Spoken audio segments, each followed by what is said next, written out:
YouTubers, listeners, patrons, whatever the hell you are, welcome back. It is us, Dragon's Greed Gaming. You're joining us for episode 5 of our Tale of Five Gamers for Warhammer 40,000 10th edition. Unfortunately, we're down to a Tale of 4 Gamers today. Brian could not make it because the schedule got messed up, but at least that means the video is nice and even and we all get to share real estate with our cameras, so that's good, I guess. Anyway, welcome back. It is check-in for month number 4, although we're kind of going beyond months at this point, so we're just going to call this check-in number 4. We got 2 left after this, so we are past the halfway point, and everybody's got some cool stuff to show off this time. Some more than others, but that's okay, because well, we got Eddie cranking stuff out left and right here, and Eric too. So, who would like to go first? Tell us what you've been working on. Not everybody at once. Oh boy. Okay. Everybody I'll go volunteers from the first. class? Okay. Yeah. I'll go first. I'm good at this. I do in all my Zoom meetings at work too. Okay. Let's see here. I'm looking at the pictures, so I'll go in the order. I'll go in the order that I painted things. So I'll start with the Land Raider. Okay. The pictures are kind of in backwards order. The last picture I posted is actually the first picture. Okay. I took my old Land Raider from when I was a kid and stripped it down back to the plastic. You can see that I added, it was a big pain in the ass. I tried to use, it's not simple green, it's this purple stuff, but it's the same thing. Yeah. I tried to soak it in that. That did not work very well. It got like certain colors of paint would starting to come off, but not all of them, and it was just not a good day. So then I broke down and used some expensive pure alcohol and soaked it in that, and that did actually work. The pure alcohol immediately started removing everything. Bought a bottle of Bailey's and dunked it in a bucket. No, isopropyl, man. Fucking the pure stuff. After we got done killing all COVID with it, now there's actually some left. Okay, good. Multi-use. So yeah, it kills COVID and it kills paint. And so I dipped this guy in that, and I used a combination of methods, just a hobby knife.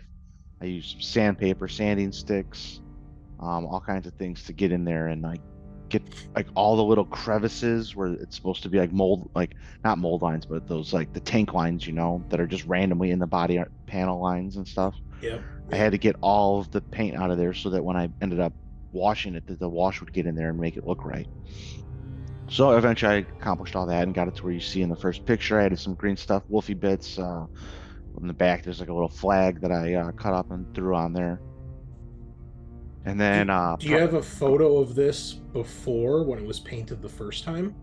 No, actually, I didn't take a picture of it. That's too bad, because I think it'd be cool for people to see, you know, because you it was just moved it up quite it was a what bit. you'd imagine, just covered in a thick layer of like blue paint with dry brush and like yellow that was like 10 layers of thick yellow to get it to go on right. Yep. Okay. Because it was like the old OG Space Wolf colors, so like the indents and the turret covers were all like yellow, and I had to put like 10 layers of like straight from the pot yellow on there when I was a kid to get it to get it to actually be yellow. Because first it was my when I first started playing, I was doing what Ernie's doing with the Black Templars, so it was a Black Templar Land Raider originally, and then I painted over that to make it a Space Wolf Land Raider, and I think it got painted one more time in between there because there was some other colors. Anyways.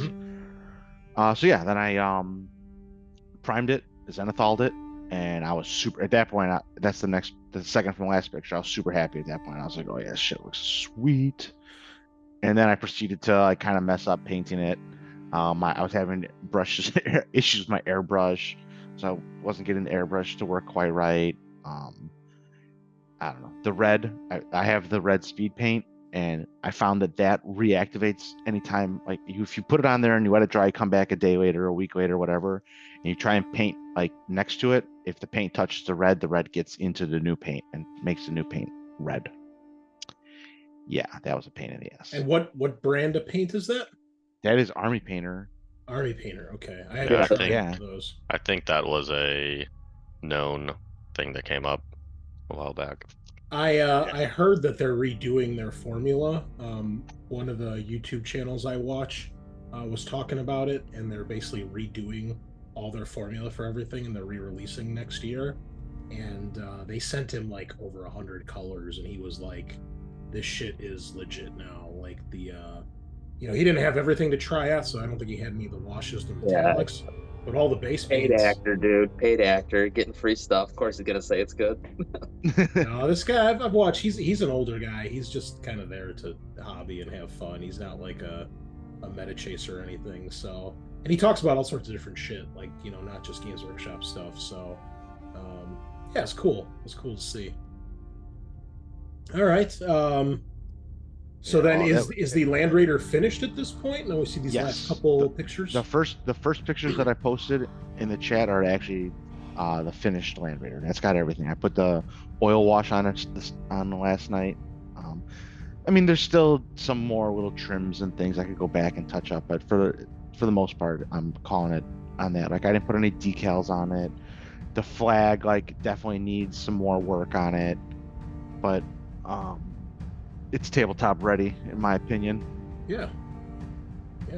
Okay. Living up to his name, tabletop ready Eddie. That's right. Hey man, it's for me, I think that on the tabletop, like, this level is good. Like, when you're playing, like, it doesn't stand up to, like, if you pick it up and look at it in inspection, but when it's standing there on tabletop and you're like 8 feet away from it. Exactly, right? Yeah. I think it looks Brian pretty has good. a similar outlook, and yeah, it's like, how much time do you spend on something unless you're, really going for some high quality stuff? Here's my theory. When my entire army that I'm playing with is at that level, then I will go back and add the details that I want. But I'm not going to sit there and spend 3 weeks painting one model or one Land Raider when I've got all these other things that don't even. I got a Ballista that doesn't have primer on it. I can't sit there and paint my Land Raider for a year. Yeah. And you'll get your 10 battle points when you have a fully painted army. So that too. So then I'll probably that'll be like auto win against like most of my opponents. Ernie's upset about that one. We'll talk about that later. It's not a real rule anymore, Chris. Stop spreading your propaganda. It actually is. It is. No, I bet it still is. It is. It is a rule. It is a rule. All right. Don't be mad. Don't be mad because I went out of my way to bring a fully painted army, and that's what won me the game. Don't be mad. This fucking cat. Come on, cat. All right. What else you got, Eddie? Finish us off with whatever else we got in here. So now we're after the Land Raider. We're back to Xenos and back to bugs, and I grabbed the 3 biggest bugs out of the box and painted them up. I'm super happy with the way the Crusher guy came out. Hell yeah. The pink head, the pink dildo head looks fucking great. Like, I don't know. I put the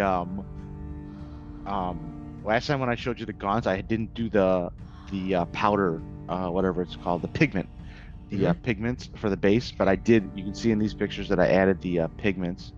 Is that like kind of that brown dusty look in the middle? Yeah, that brown dusty look. You can, especially the picture of the cyclophage, which is the tentacle face, like crab. Yep. You can see it looks really good to me. I think it makes it look more like it was kind of muddy, but now it's like drying out, and it's like kind of gives you that look. I like it a lot. It adds some variation.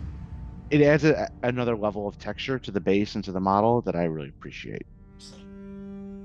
And then otherwise I painted these exactly the same way, man.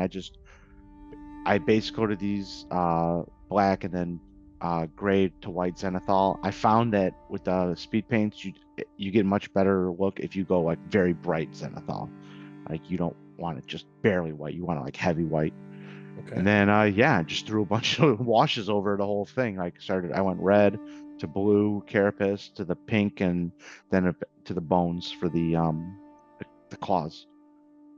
And and you using Army Painter speed paints? Yeah, I am a 100% Army Painter speed paint fanboy right now. How do they compare to the contrast paints? Like, what's the difference? I think they're pretty much about the same. Oh, okay. I don't really tell much of a difference in the quality or the use of them. It's just they come in the dropper bottles. Except I would imagine probably price and dropper bottles, right? Yeah, those are the 2 reasons. I appreciate Army Painter. I feel like what they do for the hobby, like, they provide lots of really good products and they don't gouge you. They do. I agree.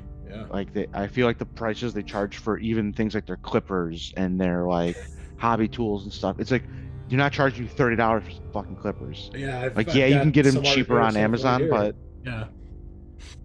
yeah, I mean, so I think I appreciate what they do for the hobby, so I want to like buy their stuff. And I Yeah. like the quality of their paint. Like when I've used their regular paints and their speed paints. Like I still think Monument Hobby Pro Acryl is probably the best that I've ever used, and I'm gonna start buying like primarily that for regular paints. But for speed paints, I'm gonna go Army Painter all the way. Well, there you have it. We appreciate all you do, Army Painter, for us in this company. Yep. Please contact me for my mailing address if you want to send me some free product. Yeah. Happy to test that out for you guys. Wonderful. Well, the bugs look great. Loving the bright colors, especially that picture with all three of them. Looks like they're kind of glowing. That's pretty awesome. And Oh yeah, as I because said before, my yeah, my camera lens was like smudged a little bit. So yeah. And the bases look great too. But I have to, because I'm a stickler of this. You need to go back over the rims of the bases with a solid coat. They look like they're smeared with ink or something on the sides. yeah, I just did one quick coat of black over the rims. I just need one Come more on, coat. you heard Duncan. It's never one quick coat. It's two thin coats. Yeah. Wow. Chris, I I've was in been a rush trying to last teach night. this guy. He What? doesn't. He doesn't listen, man. Doesn't Yeah, I listen. know. But at least your models have stuff on their bases, which is more than 90% of armies I see out there. So I'm slightly less triggered. Oh, yeah. So I thank think you. basing is like super important to the model. Like the model, Hell in yeah. my opinion, the models look like garbage, and then you put the base on, even if you do like the simplest of the base, and it's like, oh, it looks nice now. Yeah.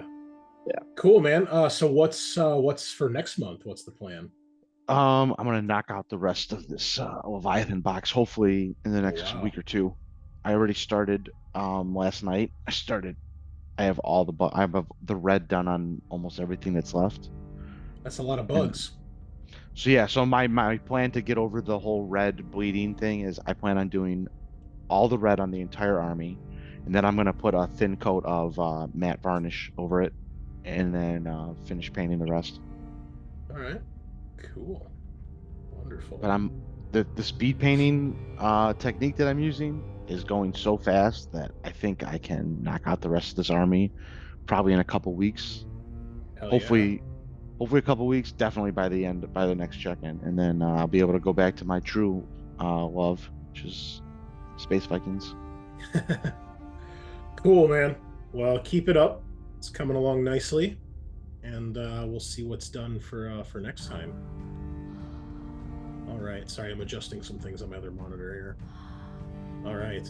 Why don't we switch it over to Eddie? What have you been up to?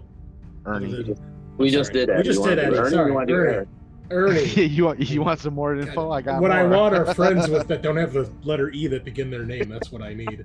Well, best I can do is Ernie. So we're gonna go Okay. with. Yeah. So for my check-in, we got here. I spent most of my time doing the first vehicle in my army, which was the Impulsor. I've had this thing for years and years and years, but the thought of painting a vehicle was just too scary for me, so I just didn't do it. You know. Yeah, because this is the first one you've done, right? Very first Yeah, one? this is the first one I've done. So I finally buckled down and I did it. It took a lot longer than I thought it was going to, mostly because at the bottom there, all those silver like hover panels, whatever they're like repulsor panels. Yeah. That took way longer than I thought it was going to because the silver didn't want to cover good, so I had to like do like 3 coats of silver to like get a solid coverage, and then obviously washing it all and everything. It took a lot longer than I thought, but hopefully for the next vehicle I do, I know all the tricks now.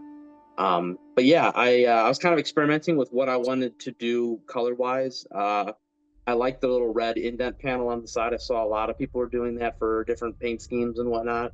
And then there's like the little speed stripe of red on the turbo engine there, and I'm like, well, that looks really well. Like that fits really well in the model because it adds like a little streak of color in there. So, because the problem was, I was looking at it, I'm like, well, this whole thing is just going to be black, right? So I was like trying to find ways to add color that wasn't like distracting, but also like stuck with like the same color scheme of the rest of the army. So, But yeah, overall it came out really good.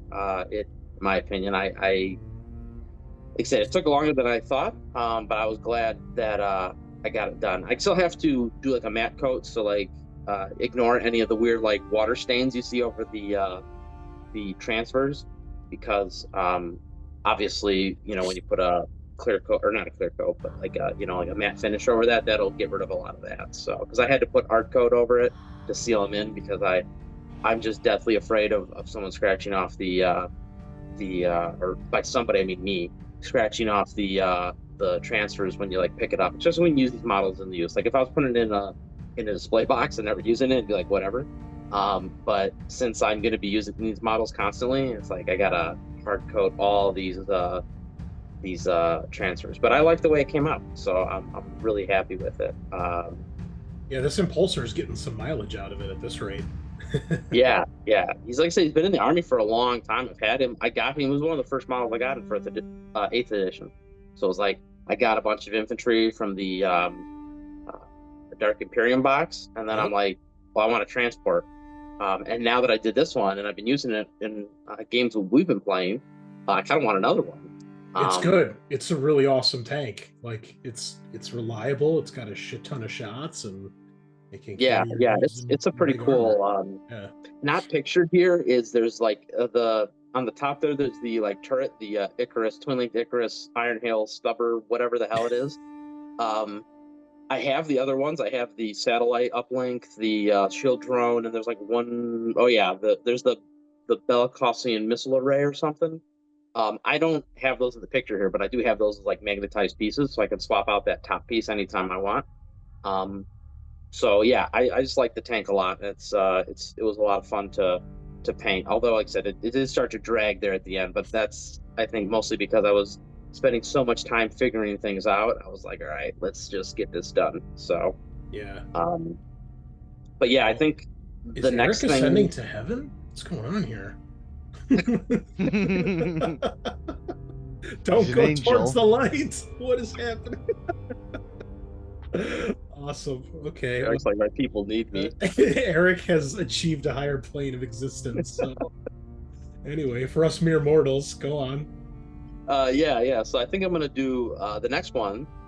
The thing I'm most proud about on this vehicle is that I painted the whole thing without breaking the antennas off. That was the real victory. Because you have no idea how many times you go to adjust your hand and you like flick that antenna and you're like, oh, was that the one that did it? But they all stayed on, thank God. We'll see how long, now that I'm using it in like games, how long they stay on. So I've had these Rhino tanks for I don't know how many editions, and you saw our last game, the pintle-mounted Stormbolter finally got knocked off. It was thick enough that I was able to pin it, so that worked. But yeah, it's like how long? Just put it in a case and never touch it. Yeah, that's why I didn't put any pintle. There is a pintle mounted another Iron Hail heavy stubber on here, on the actual model, but I just made it a closed hatch because I'm like, no, less things to break off. And can you choose all those options that you magnetize? Is that like standard for this tank? Like the satellite and everything? In the slot where the twin linked Iron Hail stubber, God, what a name. Icarus Iron Hail heavy stubber. Where that thing is, that's like, yeah, that's where all three of them go. Or there's technically 4 options, but they only give you one housing, so it's like you're either building the missile pod or you're building the machine gun there. So, but then yeah, they do give you enough pieces to build the. It's so weird. They give you enough pieces to build the satellite uplink, the shield drone, and that, but not that and the missile array. So, whatever. Yeah. But yeah, you can magnetize it, which is what I did. So, although I do like that gun that puts out a lot of shots, so I probably use that most of the time. Do the turrets on the side, can those be changed, or are those just the only option? For this vehicle, it's only Stormbolters. I think you can do Frag Storm grenade launchers, but they're essentially the same thing. Like, you're just trading 2 profiles that are slightly different. Like, one's are there different bits blast for it, and the other one's rapid fire. Yeah, like there are. Okay, cool. All right. Yeah, I think the next thing I'm gonna work on is I have a Repulsor Executioner, another model I've had since 8th edition, and getting out the big boys. Yeah, now I mean it's good now, so that's fun. I actually want to use it in a game, but um, I have to paint that guy. And but now that I've kind of like mapped out the scheme with this, because it's a very similar tanker. It's got all the hover panels on the bottom. It's got the same thing like gun wise is like on the top. It has like a turret mounted gun. So anyway, I think it'll be a lot quicker because I kind of already know where all the different colors would go, like where I'm gonna do gold stripes and red stripes and stuff like that. So that one should go a lot quicker, although it is a much larger tank. So All right. I have to say, I really dig the little radar screen inside with the little targeting coordinates. That's cool. yeah, that was a pain in the ass to do, and it's not as great when you look at it real close. You can definitely see the imperfections of my paint strokes, but it does add a little detail to it. So I've it's got just so annoying to get to because of like the angle you have to try yeah. and hold your brush at. It's like There's not something easy. similar on the I think it's the Medusa tank, Hmm. the guard tank that has the 4 quad Yeah, turrets. It's got a screen like that on the back too, and I painted like a little radar dish thing. But yeah, they're picking their oath of moment target right there. Target lock. Love yeah. it. It's one of those things where it's like Getting ready that. to do a There's like drive-by. yeah. There's like a reliquary in there too, and then the benches. It's like you look at it and you're like, do I really want to paint these? No one's really gonna see these, you know. It's like you're always like struggling against yourself. You're like painting it and you're like putting effort into it, and you're like, why am I doing this? No one's even gonna see this. Now you got to get some custom bits and have some Space Marines sitting on the benches and like hanging off like that Scout Land Raider with all the guys hanging outside. Yeah, yeah. The Scout party bus. Well, I'll make you a Awesome. deal, Chris. If you buy me the Space Marines, I'll do it. If I find them, maybe I will. We'll see. Awesome. I want you to buy them for me. I want you to buy them brand new. I don't use used products. Oh, I'm okay, getting it's yeah. like that. Yeah, if you have to convert guys sitting down, it'll be another 6 years before this tank is finished. Yeah, by about 12th edition, I think he'll finally be ready to go. So. Yeah, it won't even be in the game anymore. What am I kidding? It'll be one of the 800 data sheets you have. Okay. Well, looks great. Looking forward to more tanks. Always a good thing. But we'll move it on over to the realm of chaos here. Eric, looks like you got a lot done this month. Tell us what we're looking at. Yeah, so I was able to kind of put the finishing touches on the Blood Slaughterer that I had redone, adding some decals to its shoulder plates and kind of doing some weathering with him. Are there decals? Are those chains? Are those decals too? Yeah, those are decals where too. Where do those come from? That's the 30K World Eater decal sheet. Oh, neat. So basically they were like a bunch of cross chains, and I just connected them all to cross over the entire shoulder pad. I mean, it looks like one big transfer to me, so well done. And I'm much happier with how he's looking now than before I stripped him. So he's looking much better. What I feel crazy looking model, dude. Like, yeah, that's awesome. Okay. And I wasn't really. I didn't really know what to do with basing because they didn't come with bases from Forge World. But the legs are very spindly, so I was hoping if I could kind of keep him contained a little bit better with a base, that I'd kind of protect him a little bit more. Yeah, it's like the same problem with the Defiler. Yeah. So because I hadn't like really decided on one yet, like I hadn't considered the size of the base he would need, so he like barely stands on this base, with like a couple like of those like claw toes kind of hanging off on one side. And is that corkboard on there, or is that a modeled base? That's cork. Okay. Yeah. It kind of matches a little bit of some of my older stuff that I used to do. I always considered kind of going back and redoing like the basing for my whole army, but it seems like such a big task right now that I'm like, Yeah, not when you got a big army like that. If you're still, at 1,000 or 2,000 points maybe, but yeah. There's a few guys I need to finish, but or fix, but I don't know that I'm going to go back and do the entire army at this point. Can you use this thing in regular 40k, or is it only a 30k model? He's a Legends Okay, model so now. still use them. Okay. Yeah. Yeah, they moved all the demon engines to Legends for the Forge World ones at least. Yeah. So now he's kind of he could be a dual purpose for both my armies because he goes into 30k. How many points is this thing in 40k? I think he was 120. Oh, okay, so he's reasonable. Yeah, he wasn't too bad. Okay. I also worked a little bit on the rest of the stuff I had, so I got a little bit of base coating done on Angron. I need to finish the base coating so I can kind of do some washes and highlights. I want to spend a little bit more time with him than some of my other models I usually do. But I have a lot of work left to do on him. But I'm making progress because I don't think I touched him at all last month. Okay. The rest of them, I got a little bit more done on the Lord Invocatus than the other stuff. Kind of going over all the gold, bronze trim. There is, again, still a lot left to do, but he is a little bit further along than the Berserkers. The Berserkers, I was able to kind of do the trim on the heads and the shoulder pads. I think I also maybe got the bases a little bit more done up than last month. But I'll need to kind of go through and finish the rest. Now, when you're painting this stuff, do you have any sort of method or rhyme or reason as to like when you're bouncing between projects, or just kind of like whatever you're in the mood for, and just I'm sick of painting this guy, so I'm gonna paint something else tonight? Do you have any sort of method like that, or is it just whatever? I mean, as you can see, I have like a bunch of stuff on my desk right now.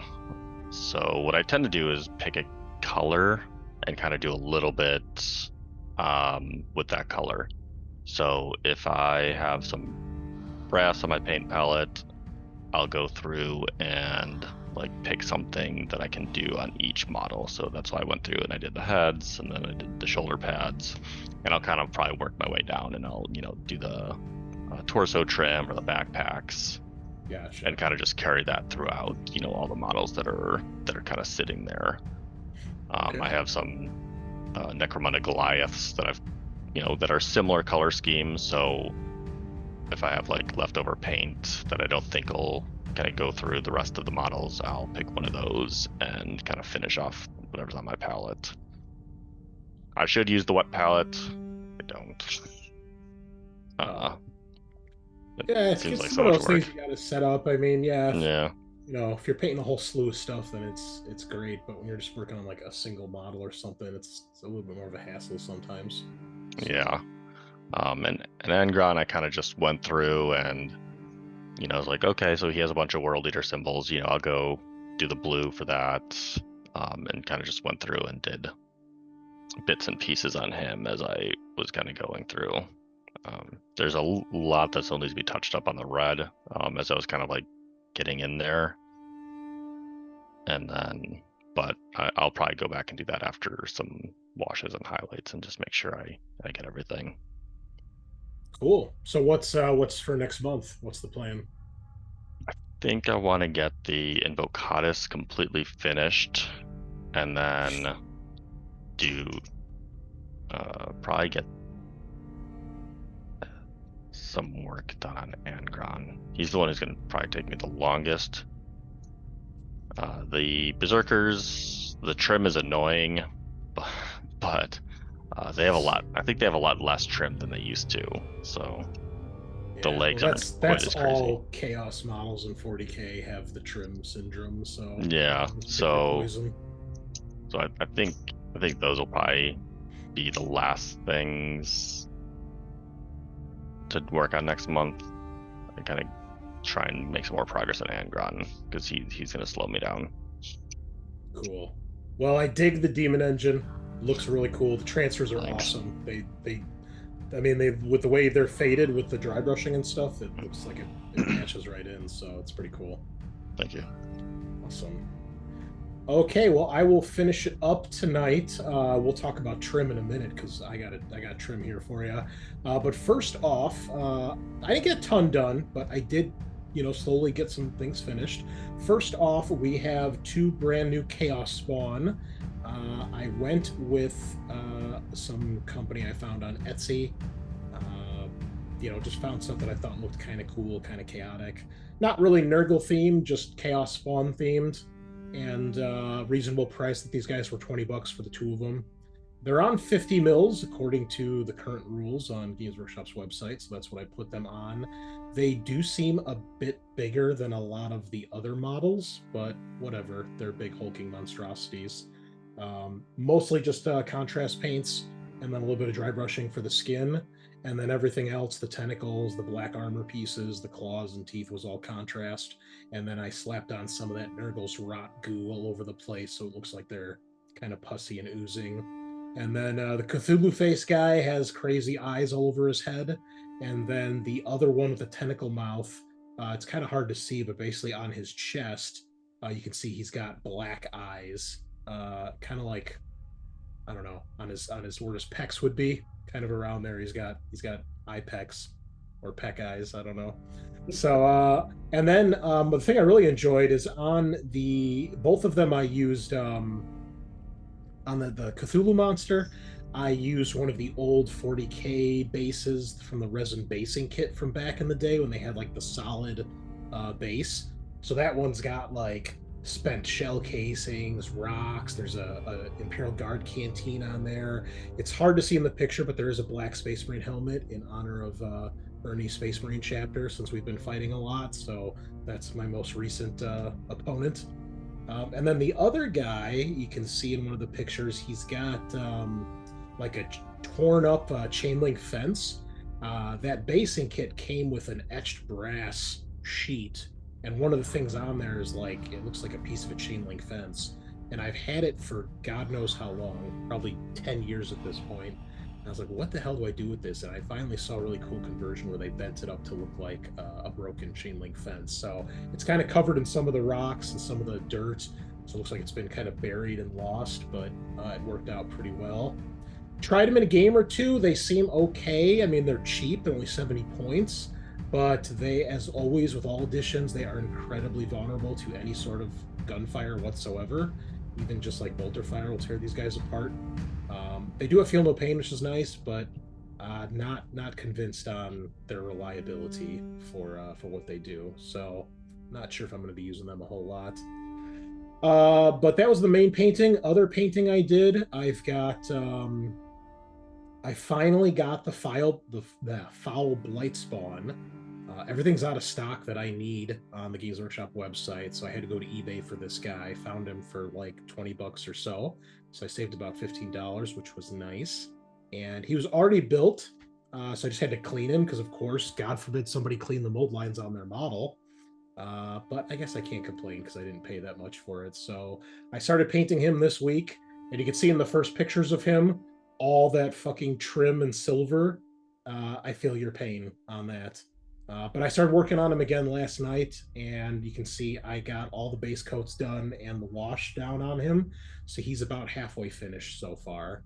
So we're just going to basically do the highlights, add the rust effects to the metal, and then I'm going to paint that glass piece on the side of his backpack.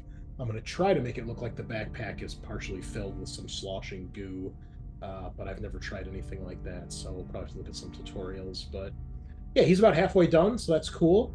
And then I finally got my hands on a Defiler, another model that's been out of stock for like 3-4 months.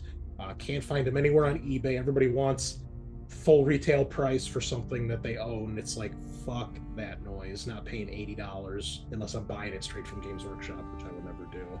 So found a dude on one of the Facebook groups in Canada. He had one that was in decent condition, only charged like $55 with shipping. I was like, that's way more reasonable. I would have much rather had one that was not built. So I anticipate there's going to be a lot of breaking of pieces off and rearranging. But it was a cheap price, and this will be a nice long project to kind of restore. kind of like when I did my Valkyrie, or Vulture, whatever the fuck it is that Max gave me years ago. So you can see there's the bits of him. He showed up yesterday, and then I've been kind of stockpiling the bits to convert him. So I got a couple extra faceplates from the Nurgle Blight drones. I'm going to use to cover some of the as armor, and then I've got the tentacle arm and a weapon sprue from one of the Chaos Knights that I'm going to try to use to make the mecha tendril thing that this thing can have, whatever it's called, and probably do like an extended barrel from the gun. And I got a giant base, the biggest base Games Workshop makes. I think it's 120 mil, and I think it'll fit on that. So yeah, looking forward. This will be a long project, but I think this will be kind of the centerpiece for this group of models. I don't think we're going to get to Mortarion in this round. There's just not enough time, and I still got a couple Terminators to paint, so we shall see. But if you're not using Mortarion, you're just not even doing it right. I know, right? Yeah, according to everybody on YouTube. But you need Ernie, 10 rhinos in Mortarion. Yeah, or what is it, like 100 of the Terminators to soak all his wounds? Yeah, stupid. But on the plus side, the reason I haven't gotten as much painting done is because I've actually been playing the fucking game. Ernie and I have had an ongoing escalation war for like at least 6 games now. We started with Combat Patrol, then we went up to 750, and we did our first 1,000 point game on Saturday. And every single game we play has been so close and like so tight. We even had an actual draw in one of our games, which was awesome. So it's been a lot of fun and starting to actually like understand and learn what my units do, despite having like 1,000 warrior options on a basic squad. So Games Workshop, please fix that. All right, I don't need 6 different weapon options in a single unit. It's stupid. I don't like it. So anywho, that's all I've got this week. I think for next month I'll have the Blight Spawn done, and then I will try to get to work on the Defiler and start working on the Terminators, and those will probably be the last 2 things. So, but anyway, we are just about out of time here. We're almost on the button. So excellent job, fellas. Looking forward to next time. 2 check-ins left. Thank you all, listeners. Thank you for stopping by. Hopefully you're inspired. Get out there and paint your models, play some 40K, and we will see you on the flip side. Same time, same place. Nighty-night. Hello, listeners. Great Unclean One here. I just wanted to thank you for taking your time to watch this video. For more content like this, why not hit those like and subscribe buttons? And if you're a fan of role-playing games, then be sure to check out one of our actual play series. We've got campaigns of Warhammer Fantasy Roleplay, Alien the role-playing game, and Warhammer 40,000 Wrath and Glory, with plenty more to come. Finally, a huge thank you to all of our Patreon members. Your support means the world to us, and you help push the channel to even greater heights. We simply could not do this without all of you. And if you'd like to help support the channel yourself, even more than a like or subscribe, consider joining our Patreon and get yourself some cool rewards. Link in the description below. Thanks again, and we will see you in the next one. Same time, same place. Nighty-night.